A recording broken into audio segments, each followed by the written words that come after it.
Welcome to the Military OneSource podcast.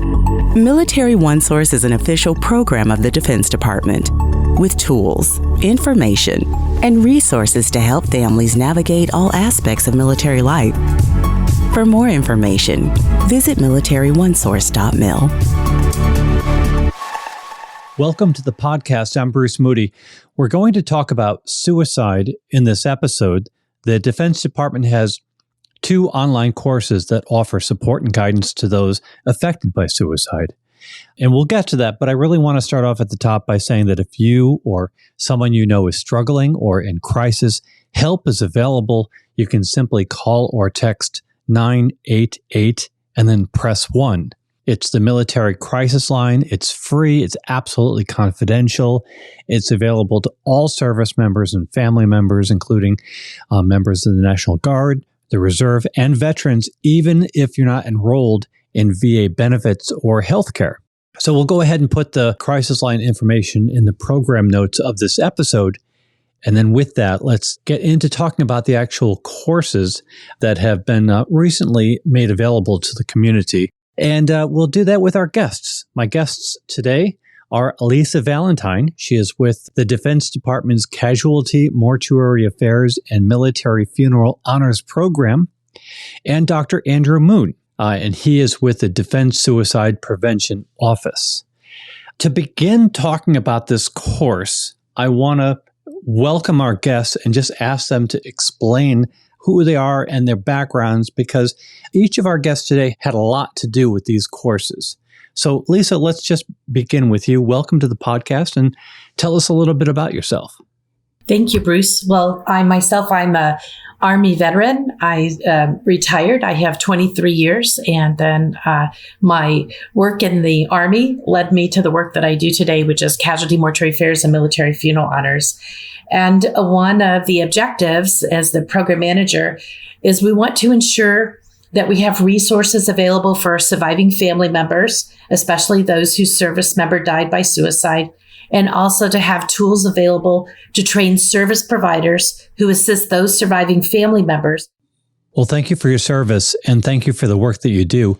I'm glad to have you with us on the podcast. Dr. Moon, why don't you tell us a little bit about yourself? Welcome to the podcast.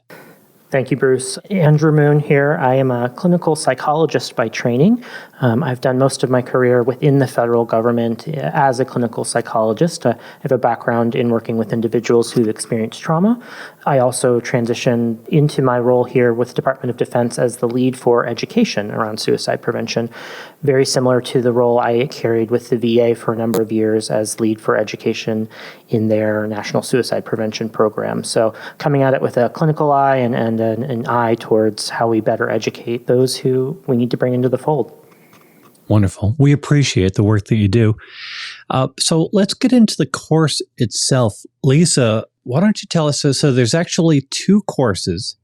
They're offered through MilLife Learning, and we'll put a link in our program notes. People can just click through and see it. But Lisa, if you could begin and tell us about these courses. Sure. So, Bruce, our first course is called After a Suicide.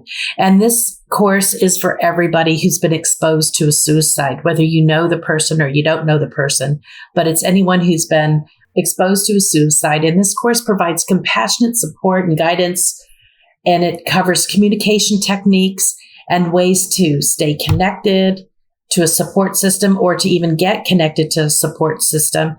And it offers reminders about how those who are impacted can maintain their physical and their mental health during such a difficult time. And this course, it launched in September of 2021 in Suicide Prevention Month. We also, after that, we created a second course, which is After a Suicide, Walking Through Providing Support. And this particular course is geared towards service providers to help them gain a greater awareness of the complicated nature of suicide and how to establish a rapport with and support suicide loss survivors, as well as offer tools to help protect against the heavy impact of a suicide death. And this is our latest course that we launched, which was in August of 2022. So, Lisa, what drove the need for these courses? From our standpoint, the need of this course came from survivor feedback for what we received when we meet with survivors whose loved one died by suicide. And then I want to pass the floor to Dr. Moon to talk a bit more. Sure. Thank you, Lisa. Definitely stemming from a need from a survivor perspective. I'd like to pull back a little bit and talk about what this course really engages in, and that's something called postvention. And postvention is interventions that we can engage with those who are impacted directly by suicide. And in postvention, at its core, is suicide prevention. Data that we have from the Military Suicide Research Consortium says that with each death by suicide, about 135 people are exposed. And within that, we know exposure to a suicide death actually increases your own risk. And so good interventions, good work in postvention is great work in suicide prevention. And the Department of Defense is committed to providing these resources for our service members, their families, and anyone who's been exposed to a death by suicide. So when you talk about a suicide and the number of people exposed to that suicide, I think in terms of a unit.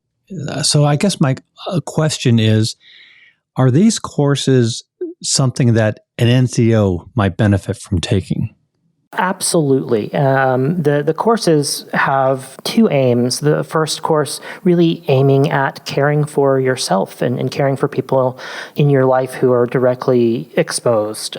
So really helping, say, that particular NCO, if they were close to that service member or had a close dynamic or relationship, the first course really would be helping them kind of work through their own process of grief and understanding. And then the second course is really focused on how that NCO can support others within the unit, within leadership, how they can support those who are grieving, how they can have compassionate, empathetic conversations, and really make sure that those people have what they need to stay connected.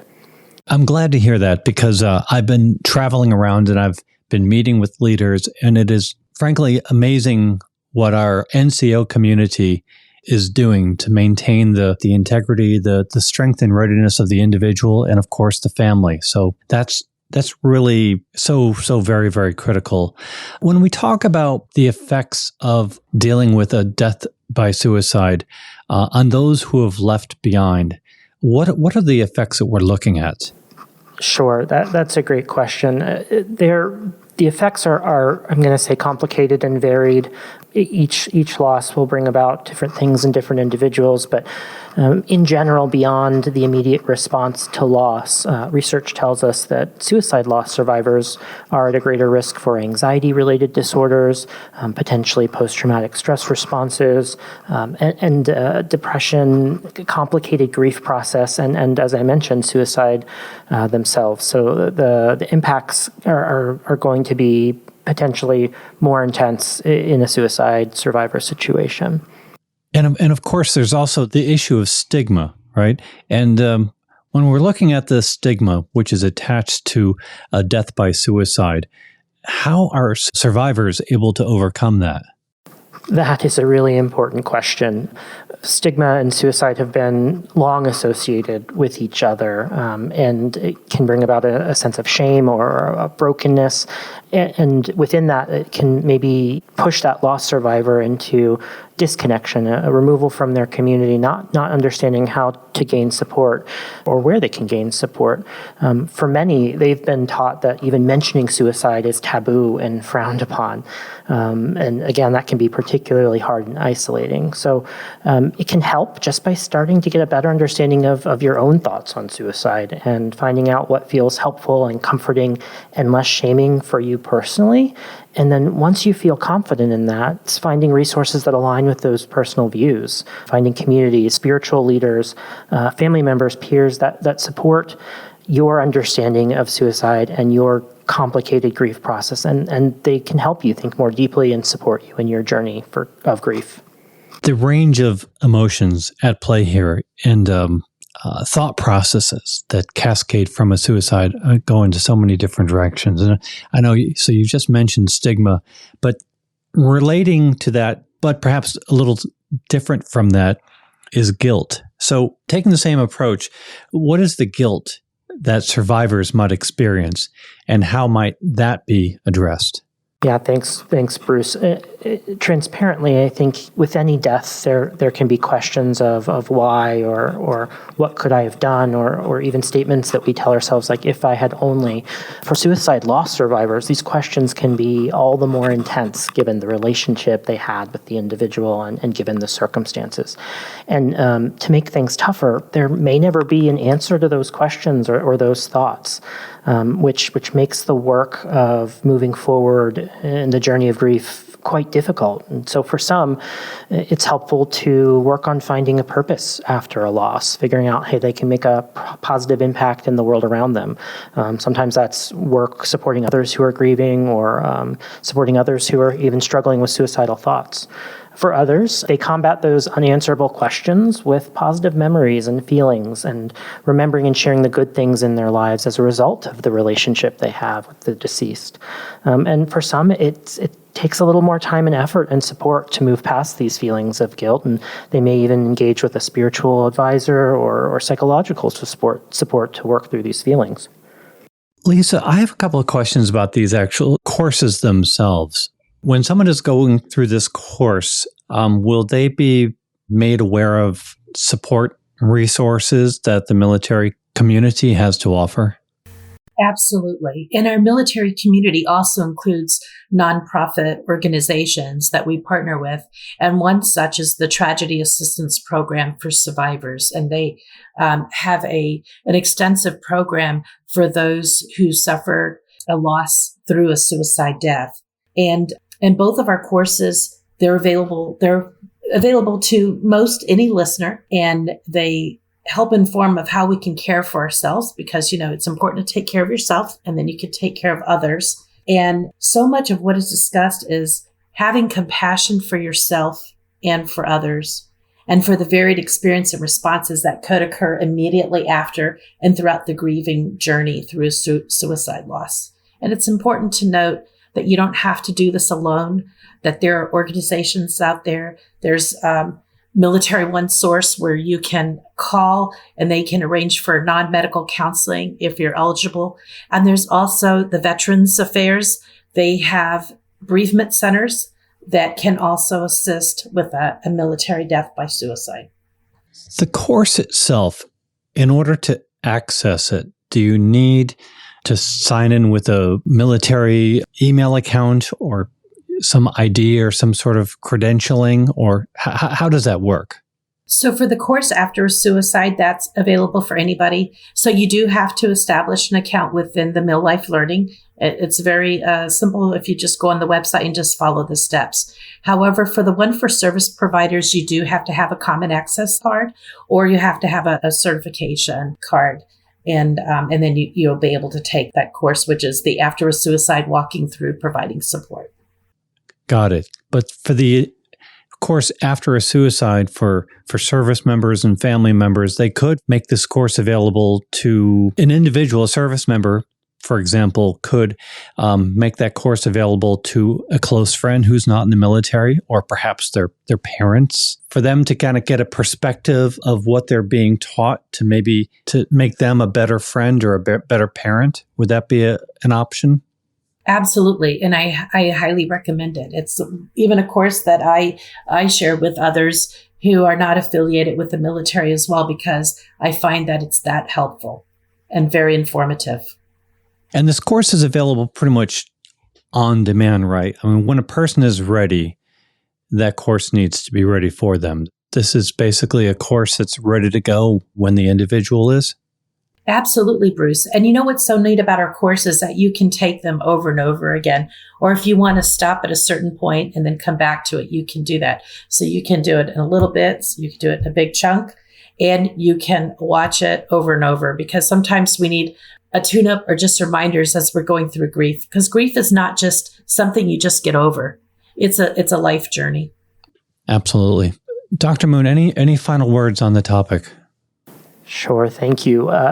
One thing that I would just highlight, and I think is at the core of both of these courses, is that connection in almost every circumstance is a protective healing factor. And so much of what we feel and think about can cause us to want to isolate and avoid, or can cause us to feel shame, as we mentioned, thinking about suicide loss specifically, and where a good chunk of the focus is how you can remain connected to those that you find support with, and how important that connection really is.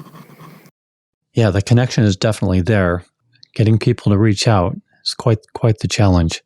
Lisa, any final words? I recommend for anybody that has been exposed to a suicide, whether you know the person or you don't know the person, that you take our course After a Suicide. It's 45 minutes. I think it's very informative. And just to remember that postvention suicide equals suicide prevention. Thank you very much to the both of you for being with us today. Thank you. Thank you. Lisa Valentine and Dr. Andrew Moon offering us 2 online courses providing support and guidance to those affected by suicide.